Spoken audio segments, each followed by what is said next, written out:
If we get a tax cut, let's call it a corporate tax cut, so let's leave aside individual corporate tax cut, would that juice us another 5%, 10%? Oh, that's possible. I think it's it's easy to focus on the headline rate, and that certainly should, at least for some companies that are currently have a relatively high effective tax rate, that would benefit some of those companies. I also think the market is going to try to discern what's an appropriate multiple to put on that higher earnings level for those companies.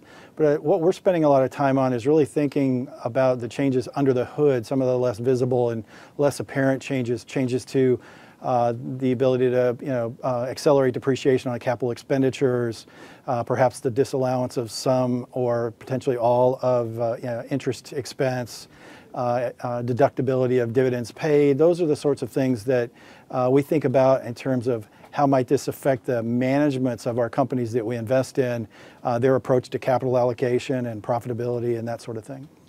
What would be the best thing that could happen out of Washington, D.C.? Is that it, or is it something else? From a stock investor's standpoint, Mike? Well, I think a little bit of stability in terms of the outcome. There certainly is a lot of churn in terms of noise and issues being debated publicly, and trying to discern what is real and what is fiction, what is perception, what is reality. Those are the sorts of things that we struggle with. I think some certainty around the outcome of tax legislation, some certainty around whatever happens with the healthcare legislation, and some of the regulatory changes that are going on behind the scenes. Those are the things I think the market would appreciate having some semblance of certainty around.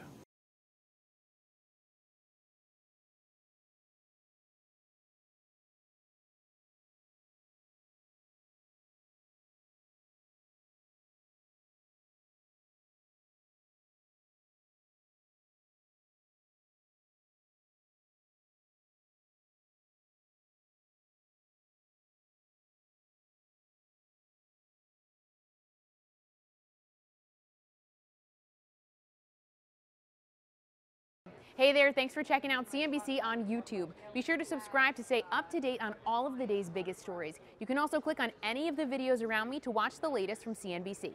Thanks for watching.